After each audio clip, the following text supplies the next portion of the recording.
Olá pessoal, todos bem? Espero que sim. Meu nome é Pablo. Nesse vídeo a gente vai falar sobre MANOVA, análise multivariada de variância, aplicada ao SPSS.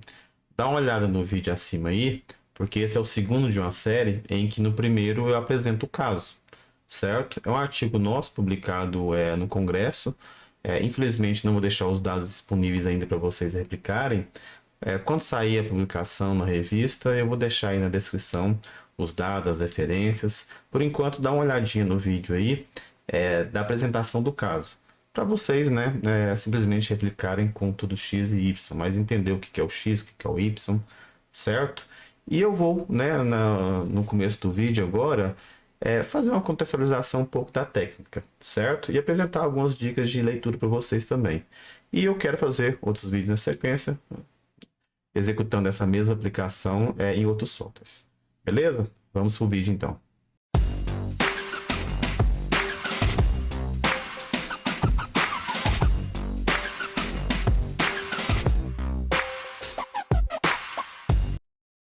Então, pessoal, antes de começar a apresentar o problema para vocês, né, executar, aplicar no SPSS, no caso desse vídeo, quero mostrar três referências que eu achei bem interessante vocês conhecerem.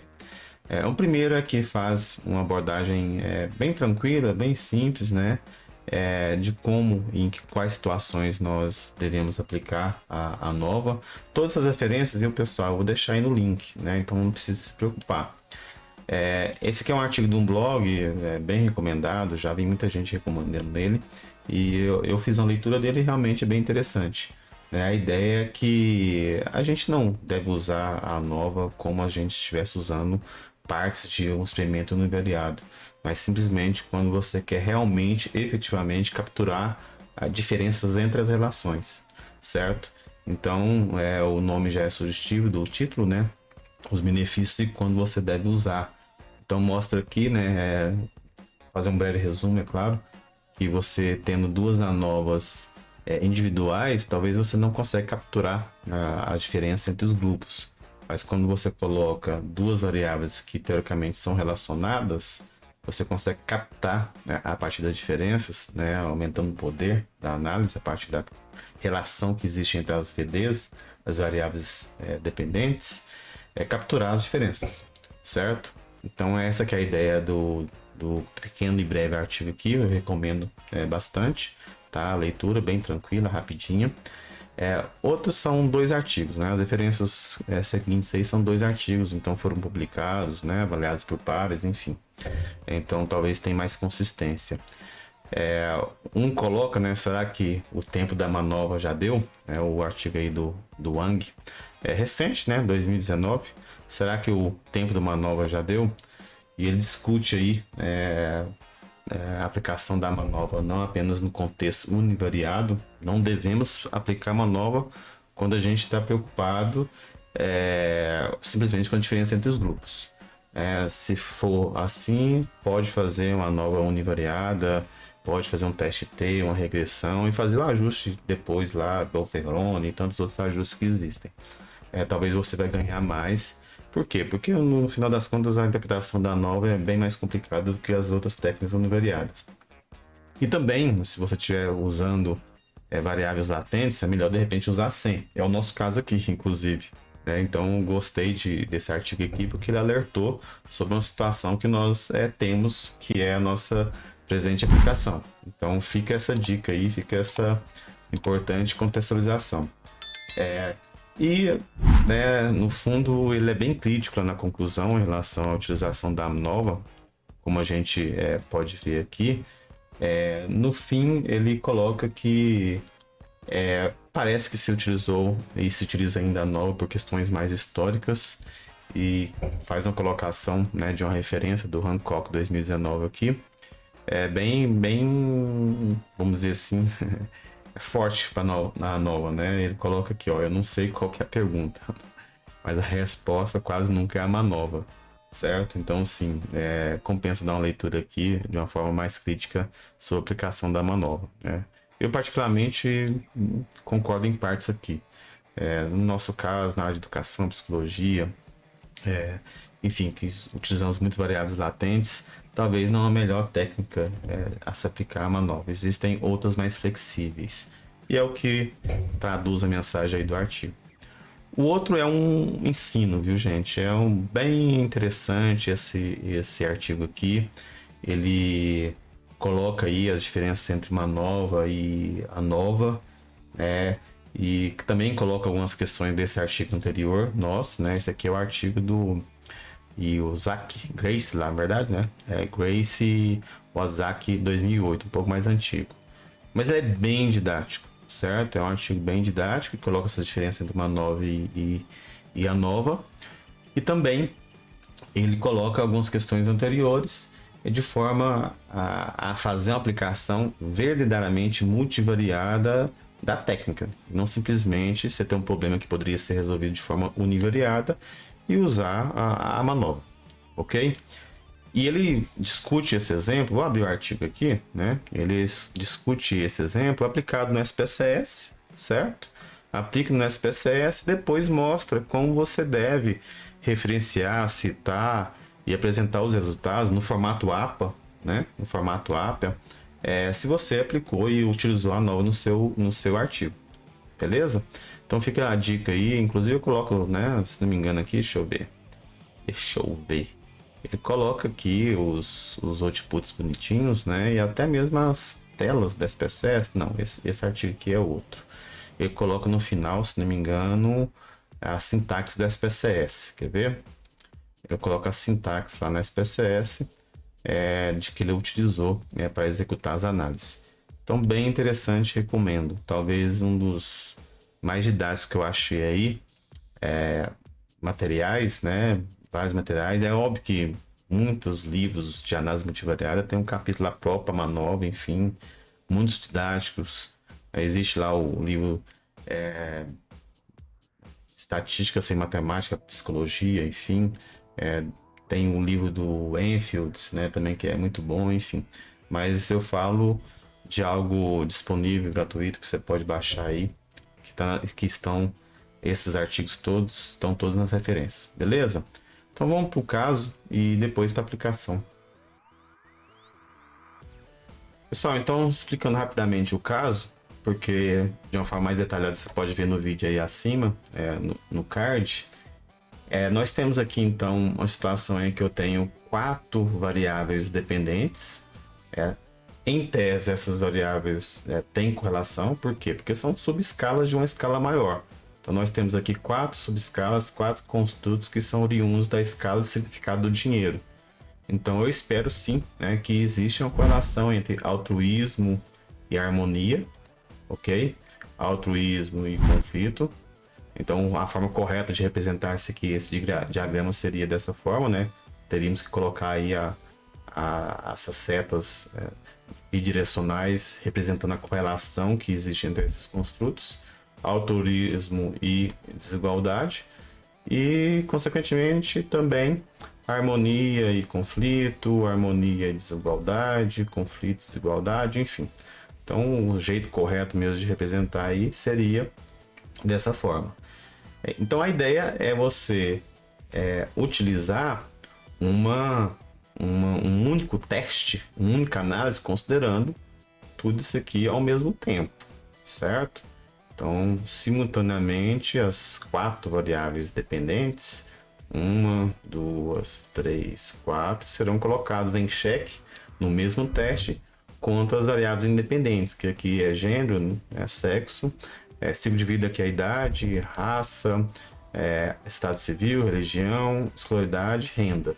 Então nós estamos fazendo 4 anovas de uma vez só, beleza? Se fôssemos de repente proceder 4 anovas, talvez poderia, né? Talvez faria mais sentido conforme a referência que eu indiquei para vocês lá. O que eu estou falando? De repente, se fosse o caso, né, se o objetivo é uma análise realmente univariada, então eu faço uma primeira anova considerando a primeira variável dependente, certo? Né? Então, altruísmo contra as outras VIs. Aí, de repente, eu faço uma outra anova considerando a outra variável dependente, né? No caso aqui é a harmonia, né, e assim por diante. Mas não é o caso, né? A gente vai aplicar um único teste, a manova, toda de uma vez. Então, como talvez vocês já sabem, a manova nada mais é com a extensão da ANOVA. Em vez de executar 4 ANOVAs, aqui estou executando um único teste, uma única manova. E ela tem algumas hipóteses, né? Tem a questão da normalidade multivariada, que beleza, se não for tão exacerbada, a falta dela não for tão exacerbada, ainda dá para usar uma nova. Mas se for exacerbada, de repente a gente vai ter que ir para outras análises mais flexíveis. A questão da homogeneidade também, se você não tem uma exacerbação, né, alta da falta de homogeneidade, ou seja, a heterogeneidade na matriz de variância e covariância, você ainda pode usar uma nova, principalmente se os indivíduos estão ali mais são iguais entre os grupos, né? Você tem ali 15 indivíduos num grupo, 15 no outro, 15 no outro, enfim. São mais bem dispersos, vamos dizer assim. Mas qualquer falta de homogeneidade também deveria ser corrigido, como por exemplo, usar as próprias comparações que fazem esses ajustes de falta de homogeneidade, com Bootstrap, por exemplo, certo? Eu não vou comentar aqui sobre outliers, linearidade, por quê? Porque outliers eu quero trabalhar em vídeo à parte. A outlier é uma questão bem complexa, é algo que, enfim, dá bastante pano para manga. Então, vamos assumir aqui que não temos outlier, enfim, num vídeo separado eu trabalho isso, não só no contexto da manova, nova, regressão linear, mas enfim, de um contexto geral. E então, outra coisa também, né? Os resultados aqui não vão bater certinho com o artigo, não, viu? Porque eu fiz um limpa nos dados, não usei o mesmo tanto de observações e acabei optando por usar outras técnicas aqui para, enfim, para melhor exemplificar para vocês, beleza? Então, deixa eu ir para o SPSS aqui agora apresentar para vocês como que executa a manobra no SPSS. Então, vamos lá, gente. Aqui está a base de dados. Né? Como vocês podem ver, eu coloquei aqui na base de dados só aquelas variáveis que realmente nós vamos utilizar. As 4 variáveis dependentes do nosso modelo são as de baixo aqui: desigualdade, conflito, altruísmo, harmonia. São variáveis, né? São scores oriundos de uma subescala. E nós temos uma escala maior por trás, né? Que é a escala de significado do dinheiro. Então, são variáveis que são medidas com erro. Aqui nós vamos assumir que a confiabilidade é 1, tá? Então, fica essa observação. Então a manova aqui não é a melhor técnica. Na verdade, eu concordo um pouco do que a gente falou lá sobre as referências. Né? Uma delas lá coloca que, seja qual for o problema de pesquisa, quase nunca a manova vai ser a melhor técnica. Enfim, mas ainda temos muitos requisitos históricos aí que muita gente utiliza a manova, enfim. Acho que é bom o pessoal conhecer. Então, olha só. Eu tenho aqui as variáveis dependentes, e as variáveis dependentes são as de baixo e as variáveis independentes são as de cima. Eu tenho aqui a identificação, né, do sujeito. Quando o artigo for publicado, enfim, eu vou deixar disponível a base de dados, sem problemas, vocês tentam replicar as análises. Por enquanto não, se você não achar na descrição, viu? Nós temos aqui 890 casos, eu já fiz um limpa. Vocês podem perceber, fiz um limpo aqui e nós temos menos casos que tem aí no artigo referenciado. Esse artigo aí que a gente discutiu no primeiro vídeo, que é meu e da Camila, que é oriundo da dissertação, de uma parte só da dissertação da Camila, certo? Então vamos lá. Como eu falei, né, a hipótese é que existe a relação entre as variáveis dependentes. Se não existir, nem adianta continuar.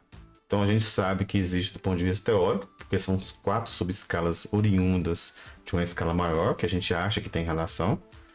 E também, né, tem que ter uma relação estatística. Então a primeira coisa que nós vamos fazer aqui é ver se existe correlação entre elas.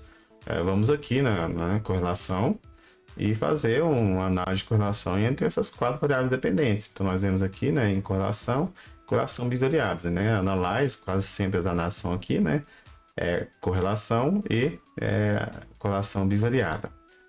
Pois bem, vou puxar aqui para outro monitor, que tem vários monitores aqui, deixa eu puxar. Correlação com 890 observações, então os resultados de Pearson e Spearman serão bem parecidos, enfim. Você pode questionar, é variável, é score originado, então, por natureza, de uma variável ordinal. Então, tem que ser Pearson, tem que ser Spearman, tá? Você pode questionar isso, enfim. Mas na prática acaba que é tudo muito parecido. Então, beleza. Então, ok aqui. Então, nós temos a correlação de Pearson, né? Então, beleza, ok. Correlação interessante. A correlação menor que entre altruísmo, entre conflito e altruísmo, mas tem correlação, né? E também não poderia ser tão alto assim, né, gente? Porque se for muito alto, acima de 0,85, 0,90, aí você já cai no problema de múltipla linearidade. Que aí você vai ter erros padrão gigantes e talvez não achar nada significativo, certo? Então também tem que ter essa compensação. Tem que ter correlação, porém não tão alto assim, né? A questão da multiplanaridade sempre é uma questão de grau, não é questão se tem ou não tem. Beleza? Então, beleza. Então, pelo que a gente está vendo aqui, tudo indica que a gente tem correlação entre conflitos e desigualdade, harmonia e desigualdade, uma correlação interessante, e menos aqui, né, o altruísmo com desigualdade e conflito, médio aqui entre conflito e harmonia, bem pequeno entre altruísmo e harmonia. Confesso para vocês que eu esperava uma correlação maior entre as escalas, e não foi o caso. Porém, dadas as questões teóricas, dadas as evidências aqui de significância estatística que nós percebemos aqui, tanto na correlação de Pearson como de Spearman, se você avaliar de Spearman também, é tudo muito parecido, certo? Nós podemos continuar a análise aqui da manobra, tá? Então vamos continuar aqui e as nossas análises e beleza. Então, outra questão que a gente poderia avaliar é a questão da normalidade multivariada. Para eu testar a normalidade multivariada aqui no SPSS, pelo menos na minha versão que eu tenho aqui, que é a 25, a gente teria que instalar aqui uma extensão do R, enfim, e na sequência a ideia é aplicar a manobra também em outros softwares, como o Jamovi, por exemplo. O Jamovi já faz a normalidade multivariada, faz o teste da normalidade multivariada. Então vou deixar para fazer lá. Então vamos assumir que a gente tem aqui, tocar o barco e vamos lá. Onde que nós iríamos aqui fazer a manobra? Aqui na modelos gerais, né? Modelos lineares generalizados. Multivariado. E vou trazer para cá para vocês o menuzinho. E quais são as variáveis dependentes? São todas as minhas subescalas aqui: desigualdade, conflito, altruísmo, harmonia. Coloco aqui para variáveis dependentes. E o resto aqui, menos ID, o ID é só para identificar o indivíduo, então não entra como uma variável independente. Eu coloco aqui em fatores fixos, né? Porque trata-se de variáveis nominais e ordinais, então são fatores fixos por natureza. Então coloco aqui fatores fixos. E nós temos aqui na análise da manobra muita coisa repetida, viu? Muitas informações que você vai trazer repetida e que você não precisa trazer no primeiro momento. Você pode trazer no segundo momento. Tá? Por exemplo, plots aqui, né? Os gráficos. Quando eu achar alguma coisa significativa, eu volto aqui, faço a análise e tiro os gráficos bonitinhos, mostrando, evidenciando as relações. Então, tem coisa que você não precisa fazer no primeiro momento, certo? Então, vamos lá. Primeira coisa aqui que a gente deixa o modelo full fatorial, eu não estou preocupado com interação aqui, beleza? Poderia cogitar, mas não é o caso. Contraste eu não preciso, porque eu já vou ter evidências aqui no post-hoc. Talvez no futuro você pode tentar achar os contrastes aqui. O gráfico que eu acabei de falar para vocês. E aqui nas comparações múltiplas, eu vou pedir todas as comparações múltiplas. E vou pedir aqui, assumindo que as variáveis são homogêneas, pelo menos no primeiro momento. Depois eu posso fazer o ajuste se eu achar que não é, certo? O ajuste Bonferroni, que talvez é um dos mais conhecidos aí, enfim. E a gente poderia cogitar outros também, né? Dependendo do objetivo da análise, você tem uma categoria ali que é controle, você de repente poderia pensar no donuts, enfim. Beleza, continuar. Eu também, né, não vou pedir no primeiro momento as médias marginais, porque seria informação repetida, e você poderia de repente pensar no segundo momento. Não vou salvar nada por enquanto, até a gente analisar os resultados. E nas opções aqui, deixa eu trazer aqui para o monitor. Podemos colocar descritivo, mas vamos assumir que a gente já fez uma análise descritiva das minhas variáveis, né? Avaliei ali que não tem inconsistência, achei ali a média, avaliei a média de cada uma, no caso das variáveis dependentes, né? Porque a gente assume que na manova as variáveis dependentes têm uma assunção de contínuo, né? É uma variável escalar, tem esse porém também que acabei esquecendo de mencionar, mas enfim, né? O AVD é contínuo, é escalar. E também avaliei ali os grupos, né, da idade, sexo, escolaridade, enfim. Então já fiz esse trabalho antes, que eu passei direto aqui, né, deveríamos ter feito. Passei direto aqui. E vamos colocar os efeitos estimados, né, poder, né, da análise. Poderia pensar aqui numa equação igual se fosse uma regressão, parâmetros estimados, mas aí é mais informação, enfim. Vai só complicando tantas informações para avaliar e muitas vezes repetidas. E o teste de homogeneidade, certo? Vou pedir aqui o teste de homogeneidade, continuar. E de repente no segundo momento eu poderia pensar no Bootstrap também, para fazer os intervalos de confiança, se eu acho que eu não tenho confiança na normalidade, não tenho confiança na homogeneidade, e performar aqui um Bootstrap com correção, BCA, é como a gente geralmente faz. Não vou pedir aqui não, porque vai acabar demorando, mas poderia ser o caso. Continuar aqui e vamos, deixa eu trazer para cá, rodar, deu ok, certo? Talvez no seu SPSS aí você vai ter que colocar o paste do jeito que eu fiz aqui, ó. Vamos voltar aqui, colocar o paste para colocar o comando. Por quê? Porque quando você coloca o comando, ele traz um punhado de interação, aí você vai ter que ajustar. O que eu tô falando? Deixa eu mostrar aqui, ó. Isso aqui, ó. Quando eu coloquei o paste, olha só. Tá vendo tanta interação que ele colocou no post-hoc? Eu não quero isso. Isso aqui é pelo menos a minha versão tá com esse problema do SPSS. Você vem aqui, ó, exclui. Tem outros probleminhas do SPSS, viu, gente? Não vai confiando, não. Inclusive na manobra, quando você pede as médias marginais e quer saber, né, as médias marginais dos efeitos, você não tem como tirar de forma automática, você tem que vir aqui no comando e escrever, enfim. Então tem alguns problemas. Então eu peguei e tirei as interações, rodei a partir daqui, né, do comando mesmo. Coloquei um OK, certo? Aí eu não preciso de fazer todas as comparações múltiplas, né, gente? Tem essa questão também, né? Eu não preciso de todas as comparações múltiplas. Por quê? Porque aqui, ó, deu erro por quê? É bom que a gente vai aprendendo. Ora, idade, sexo são só duas categorias. O próprio teste que vai sair na manova, desculpa, o próprio teste já é o teste de significância. Não vou comparar uma categoria com a outra. Então, por isso que é importante a gente avaliar as variáveis inicialmente na análise descritiva, né? Se eu tivesse feito isso, não tinha esquecido.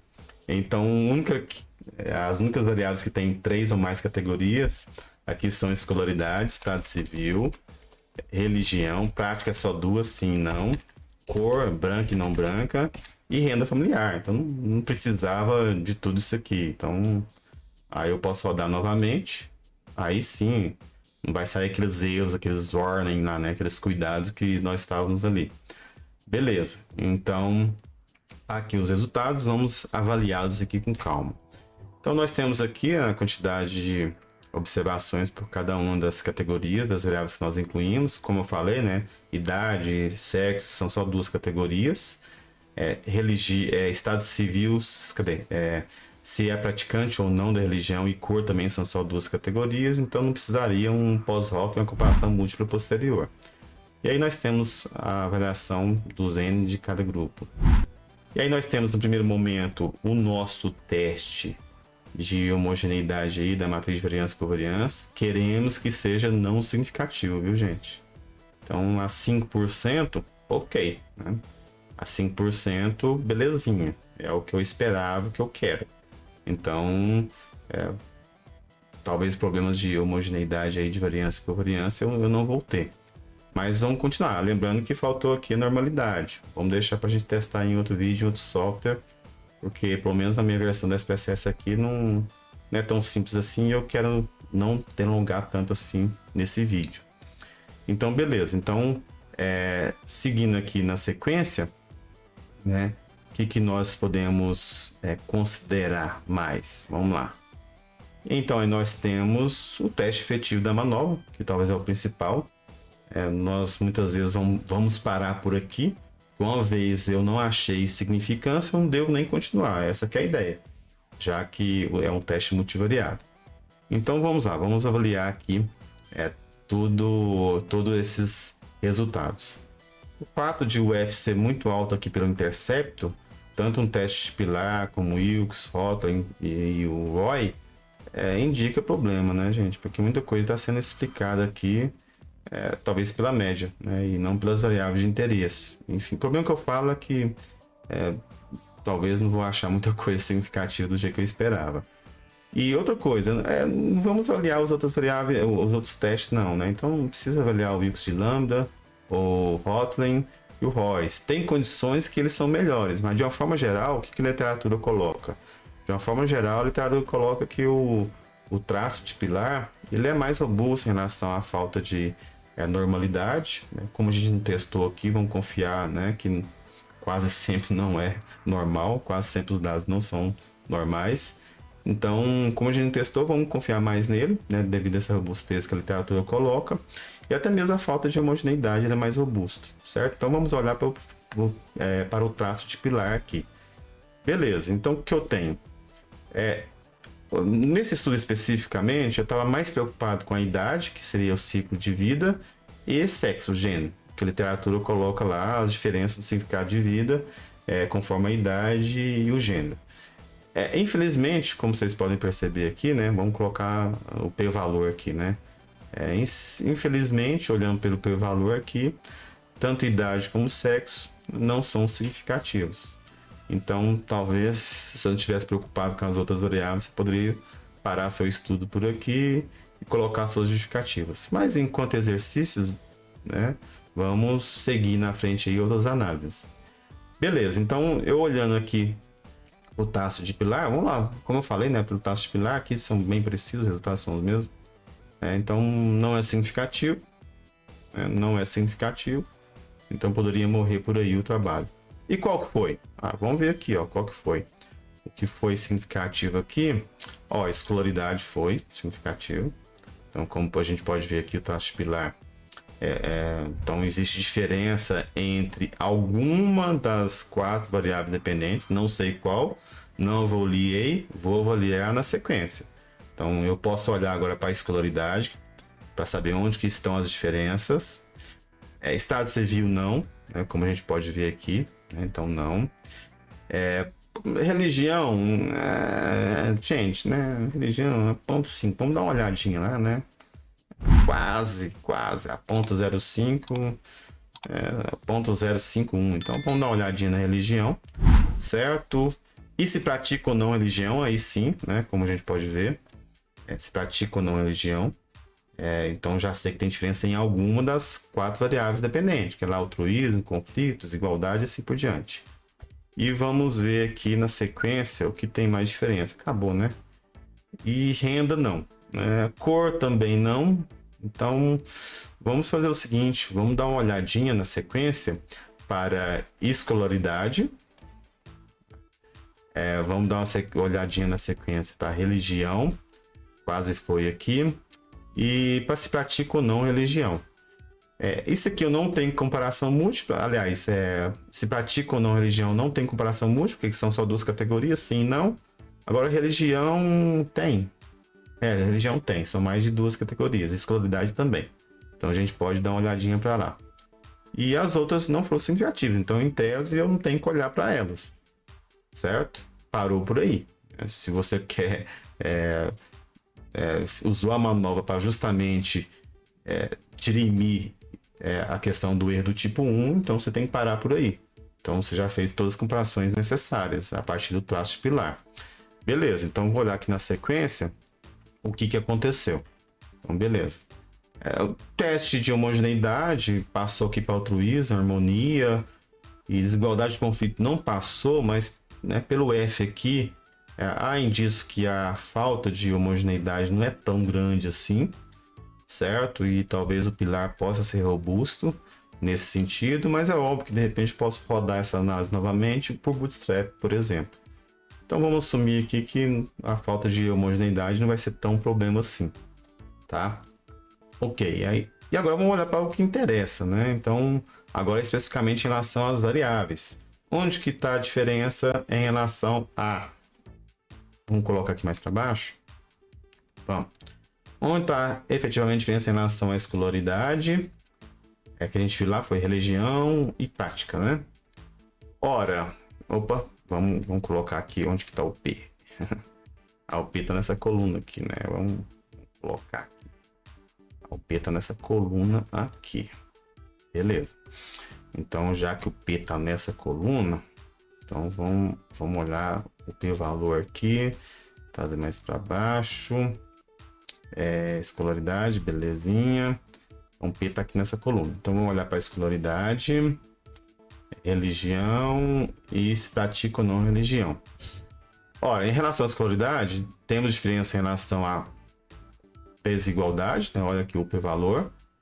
Conflito e não, infelizmente, a 6%, não é 5%. Então, altruísmo não e harmonia não. Apesar que a gente considerou que 5% é igual a 5,1, né? Mas enfim, só para a gente ter mais coisas para discutir. Em relação à religião, altruísmo e harmonia. Então, nós temos aqui altruísmo e harmonia, né? Tem diferença em relação à religião. Aqui é desigualdade e conflito. E em relação a se pratica ou não, em relação a só harmonia. Então, qual que é a questão agora? Agora, nas comparações múltiplas, eu vou olhar apenas, no caso da escolaridade, para desigualdade e conflito. Certo? No caso da religião, altruísmo e harmonia. E no caso da prática e religião, a religião, harmonia. Ok? Na verdade, aqui prática e religião não precisa nem olhar e nem vai ter comparação múltipla, né? Porque são só duas categorias, sim e não. Beleza? Então, eu vi que tem diferença. Então, é significativo. Mas aí, né, pra gente saber onde que tá o maior score da harmonia, se é em quem pratica e quem não pratica, a gente dá uma olhadinha nas variáveis descritivas que facilita a minha vida. Eu acho que na sequência aqui não vai ter. A gente pode dar uma olhadinha lá e ver. Mas o fato é, nas comparações múltiplas eu vou ter só para escolaridade e religião, certo? Vamos pegar só uma como exemplo. Vamos colocar aqui escolaridade. Vamos colocar religião. Vamos colocar religião, que eu acho que é mais interessante a análise. Então, vamos olhar para altruísmo e harmonia em relação à religião, certo? Então vamos lá. Harmonia, altruísmo. Vamos lá, religião, né? A gente definiu que vai ser só que religião. Harmonia. Opa, já esqueci. Religião, a gente vai olhar para altruísmo e harmonia. Religião, harmonia e altruísmo. Vamos olhar para cá então. Olha só. Religião, certo? Religião.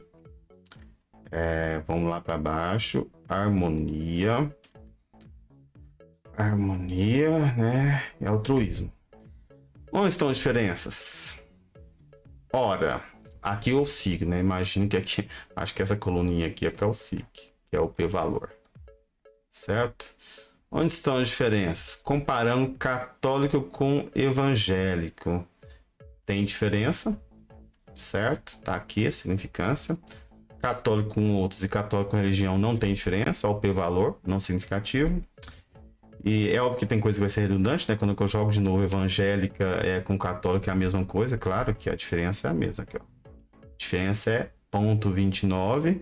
Então, católico menos evangélico. Então, católico, então a diferença é positiva, então a católica tem um score maior do que o evangélico. Então, em relação ao altruísmo, consulta ao altruísmo, os católicos têm um score maior do que os evangélicos, certo? Da mesma forma, né, é o mesmo resultado, só que o contrário, né, 0,2964, no caso aqui de evangélico menos católico é negativo, no caso católico menos evangélico é positivo, porque é o sinal contrário. Então, beleza, é a mesma coisa, né? Então essa análise aqui, na verdade, ela é redundante, né, nem preciso olhar para ela, certo? Beleza. E tem mais diferenças? Não.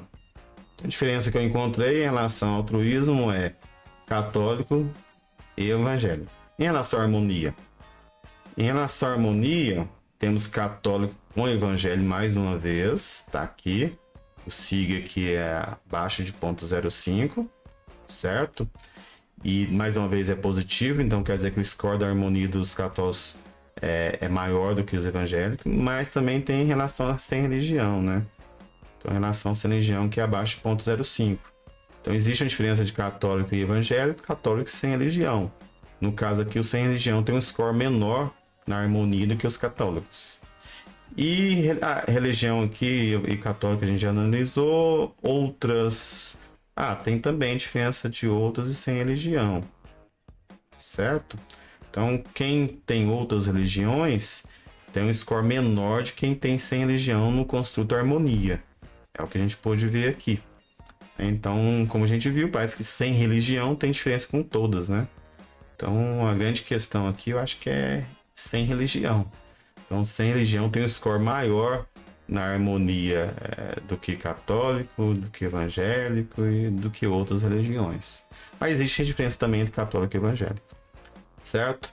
Então, isso aqui foi só um exemplo de como a gente avalia, né? Então, é um método stepwise, né? Se você começa lá de cima, compara tudo, não tem significância, então você não tem que nem que evoluir, porque teoricamente você usou a manobra para isso, para dirimir o erro do tipo 1. Se você continua, você não pode usar uma nova, então, certo? E pelos esses outputs nossos aqui, é o que nós temos, né? A gente não tirou outros outputs, aí de repente agora você poderia voltar à análise, chegar lá e pedir o gráfico, né? Do altruísmo, do católico, né? Menos evangélico, ou mesmo não só lá na análise, né? Não necessariamente aqui no nosso menu multivariada, mas você vem cá, constrói um gráfico bonitinho, enfim, para deixar mais evidente essas diferenças, colocando a média ali em barras, por exemplo, mostrando que católico é maior do que evangélico, enfim. Então, aí depois você tem que vender o seu peixe no artigo, beleza? E essas análises aqui de renda a gente não vai evoluir. E lembrando, né, gente? Lembrando que essas comparações já estão ajustadas por Bonferroni, do jeito que a gente pediu, viu? Então aqui, ó, já está ajustada por Bonferroni. Aí, de repente, para confirmar se está tudo ok, você roda tudo novamente com outro método, enfim. E no geral vocês vão ver que talvez esses métodos batem. Por quê? Porque a amostra aqui é grande, né? 890 observações, a diferença entre eles aí não serão tão discrepantes assim. Beleza, pessoal? Então espero ter ajudado e no próximo vídeo a gente faz essa mesma análise aqui, né? No Jamovi, por exemplo, e outros softwares, principalmente softwares gratuitos. Um abraço a todos. Se quiser receber mais do nosso conteúdo, se inscreva e ative o sininho. E não se esqueça de deixar o like. Até a próxima!